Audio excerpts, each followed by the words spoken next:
Today, we're talking about how to make your home feel warm, welcoming, and totally at ease this Thanksgiving season.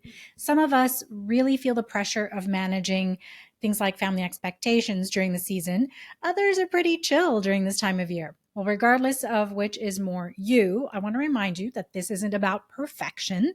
This is about creating a space that feels like gratitude and not like clutter. Because when we decorate with intention, and not with impulse, our homes start to support the season instead of really stressing us out. As always, around here, it's about being choosy, knowing what matters, which is often the hardest part, right? But also keeping it simple and using what you already have. So today I'll share some sustainable decorating ideas that make your home beautiful, meaningful, and easy to maintain through Thanksgiving, Christmas, and even New Year's. We'll use my Clear 5 framework as our guide so this season feels like a festival, a long holiday festival that you're experiencing, not a holiday frenzy.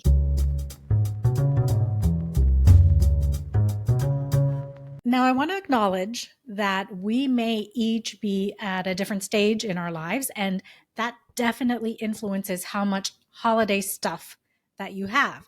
Now, since you're here, you're listening to this show, I'm going to make the assumption that you're interested in simplifying. And let's be clear that simplifying doesn't always mean having less stuff.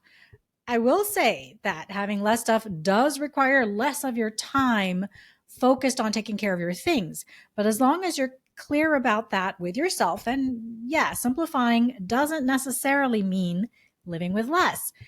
Think about the various stages in life. You've got the starting out phase where maybe you're living in your own place for the first time and you're deciding what your style is, how decorating fits into your schedule and your lifestyle. Now, typically, this is a time when we are still carrying our parents' influence on how we live. Our parents' relationships with their stuff will have made a mark on us. And we're sort of making decisions based on that. By the way, those decisions can be in the same vein as our parents, or we may actually already realize that that's not the relationship that we have with our stuff. Either way, this is a phase we experience, and we're developing our decor decision making skills throughout this phase. Then we might move into the family phase. Again, this looks so different for so many people, but in general, this is the accumulation phase when we're settling into our homes and our careers, we're developing our style, which could change in the coming years, but the accumulation tends to continue during this phase. We decorate for the seasons. Maybe we invest in furniture, in art, in clothing, that sort of thing. And if we have kids, well, that's a whole other level of accumulation that we might fall into. And usually, a lot of that is for the sake of the kids, too. We want them to feel the excitement of the change in seasons. So we accumulate and we decorate. Then, as the kids become adults and move out, we begin a reorganization phase. We might decide to pare down what we own if we choose to downsize, or we may start passing things on to our kids and our grandkids. Now, all of that is a highly simplified view of those various life phases, of course, but it's an illustration of how our thinking goes over the course of time. So, depending on where you are right now, holiday decorating may bring up some questions for you. Am I doing too much? What am I teaching my kids by doing this or doing that? Or am I not doing enough? Am I doing enough to excite myself this season for me to feel good every time I come into my house at the end of the day? Okay, so when you're thinking about sustainable Thanksgiving decorating, that's just one consideration to keep in mind. What phase of life am I in? And am I okay with the trajectory of accumulation that I'm on right now? Then the second consideration is to think about what sustainability means to you. Because for some people, sustainability might mean zero waste. For others, it may mean less waste and use more natural materials. And yet for others, it could mean using things that are durable and continue extending the life of those items as long as possible. Maybe it's a mix of all of that. So I could give you 1,000 tips for how to be sustainable, and you might only really be able to use two of the tips for the long term, simply because of where you are in terms of how you're choosing to be sustainable. And that's okay. Being sustainable are not only the physical things you use, but also the mindset that you have of being intentional. So, no matter what sustainable is for you, just keep those two things in mind as we continue here. What phase of life are you in, and are you okay with how much stuff you own or not? And what does a sustainable home look like to you right now? Okay, with that in mind, we are going to now look at sustainable Thanksgiving decorating using the Clear 5 framework. Okay, wait a minute. You might be saying, hold on, Z. Isn't the Clear 5 framework what we use to declutter and organize our houses? Why are you bringing up Clear 5 when you're talking about decorating sustainably? Well, it's actually pretty cool that Clear 5 is a framework that organizes your thinking. It helps you to make sense of all the information that's flying at you every day, right? All the advice, the social media, the news, ads that you're seeing, things you're listening to. So it's actually logical that you use Clear 5 to make decisions about decorating as well. So the first thing you want to do then is to clarify what you want this season to feel like. Before you bring any decorations out of storage, start with clarity. You want to ask yourself several questions, 6 important questions actually, that you want to ask yourself. 1, what do I want my home to feel like this season? Do you want your home to feel cozy, playful, serene, or joy filled? What is the word or the phrase that conveys what you're thinking of? Number 2 is, what memories do I want my family, my kids, or my guests to take away? So at the end of the season, what is it that you really want your family and friends to remember, to talk about, and to tell stories about? Number 3, which rooms do I actually use for gatherings? Where can I focus my energy, right? Because sometimes we wear ourselves thin trying to decorate everything. So, what are the spaces that really matter to you for this Thanksgiving season? Number 4, what sensory details say Thanksgiving or holiday to me? Think about things like scents, lighting, textures, and sounds, okay? It's not just about a color scheme or a pumpkin or turkey theme. Number 5, what do I already own that I still love, and what can I let go of? This is a toughie for sure, but when you're thinking with a sustainable point of view, it means occasionally taking the time to check in with what's in those bins, what's in the basement and the attic, and is it all still meaningful to you? And number 6, if I were a guest in my own home, what would make me feel instantly welcomed?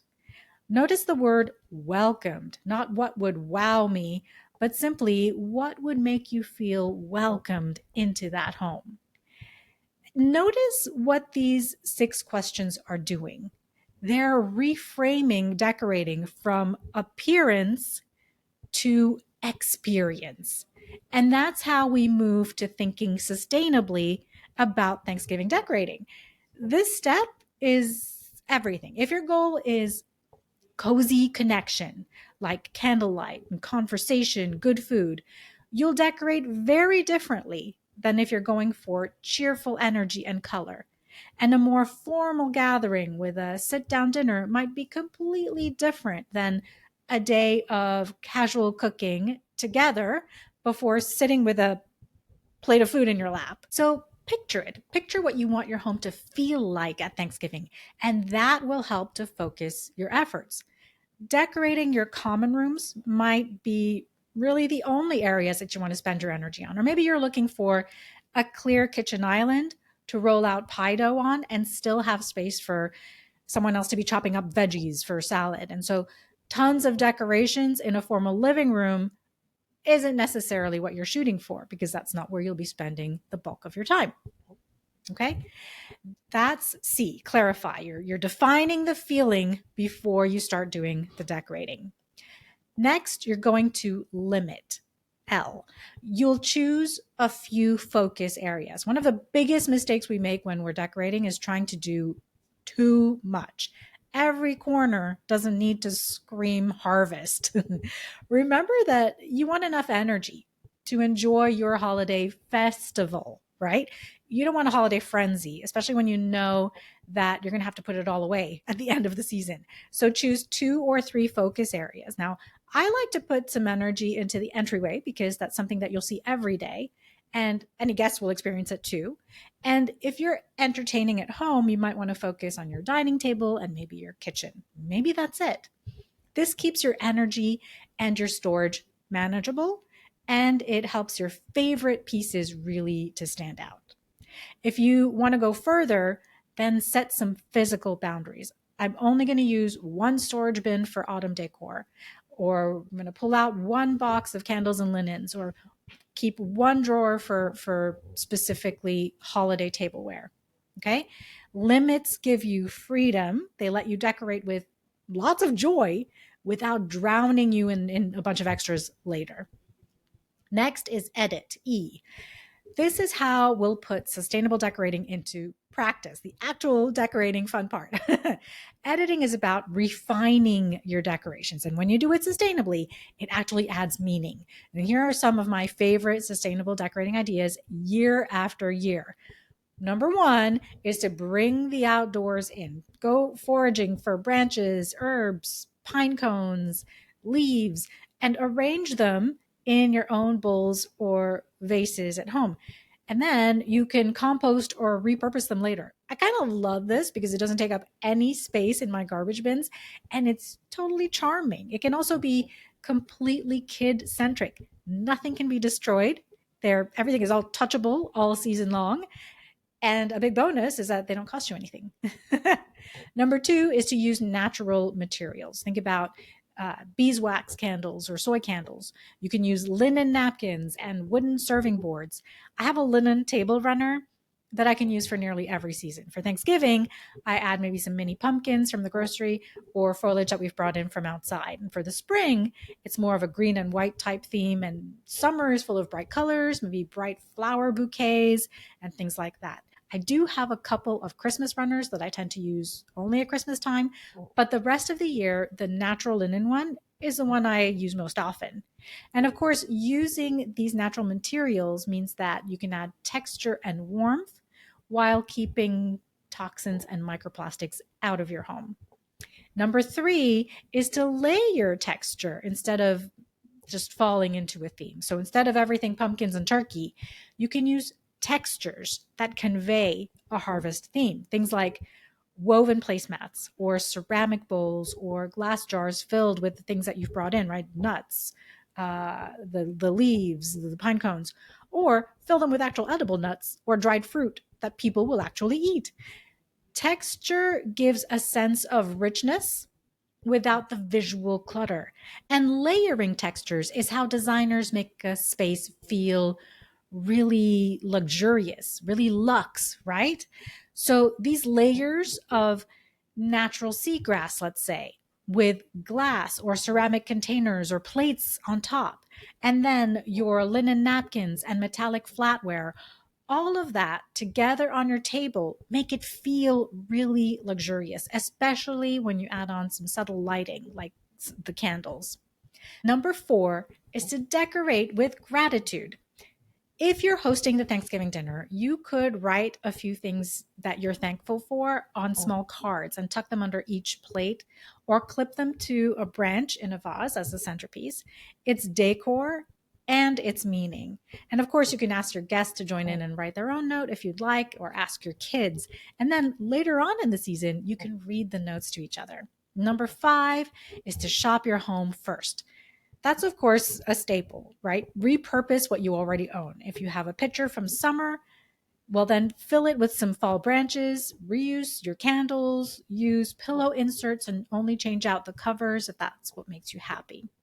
Editing this way keeps you from buying unnecessary decor, and it lets your home evolve naturally throughout the season. Your decor doesn't have to be static. If you finish eating the nuts in the bowl, well, then fill it with something else. When the branches in your vase start to droop or get too dry, we'll go for another walk and replace them with something fresher. Next, you'll assign homes to everything. A. Here's where most people lose steam, the cleanup and the storage. But if you assign homes now, you won't dread taking it all down later. So definitely label your bins clearly, okay? Maybe you have a bin for autumn linens, some winter greens, and candles. So create a label that says exactly that. Then you'll know exactly which bin to go to next year. Store similar items together so you can find them more easily. And you can even keep one decor in rotation basket, kind of call it, in a closet for items that work year round. So if you have a big bowl that you like to use on your dining table year round, and you just refill it with different flowers or greenery, that's great. But when you're having people over and you need your entire table space, well, then you can move that bowl into the closet until your guests have left, and you'll always have that closet spot for it. Okay, so this is what I call decor in rotation. Assigning homes isn't about tidiness for its own sake. I mean, assigning homes for your decor does keep it organized and safe so things don't get damaged and so on. But it's also about keeping your systems in place so next year feels effortless. And lastly, you'll review R. And you want to keep it joyful and low maintenance, right? So each week during the holiday season, just take 5 minutes to look around. Is the decor still creating the vibe that you wanted? Is anything feeling cluttered or out of place? What do you need to release or refresh? It's so funny how we can become blind to the things in our homes if we see them all the time. So, really take a quick look around at the end of the week and think about how the areas you spend the most time in during these few weeks are making you feel. Maybe the dining table centerpiece has wilted. Well, you could compost it and replace it with candles. Or maybe you realize that you only tend to light 2 of the 5 lanterns that you took out. Well, it's okay to pack up the extras if they're taking up precious space. A quick weekly review keeps your home feeling fresh and intentional and prevents that overwhelmed feeling during the holiday aftermath. Okay. So this Thanksgiving, focus less on decorating perfectly and more on decorating purposefully. Clarify what you want your home to feel like, limit your spaces, edit with sustainability in mind, assign homes to everything now, and review each week to keep the season joyful and really light. Because when you do that, your home doesn't just look festive, it feels peaceful, and you actually have the time and the energy and the space to enjoy it. And if you want a little help keeping things easy to maintain throughout the holidays, you can grab my free 6-minute home reset guide. It's a perfect tiny system to keep your home tidy without the stress. And I've put the link in the show notes for you. It's definitely worth it to decorate your home for Thanksgiving, but you can do it in a sustainable way to make the season feel simple or luxurious. You pick. You choose the feeling that you want your home to have, okay? Have a beautifully organized week. I'm Z, and I'll see you on the next episode.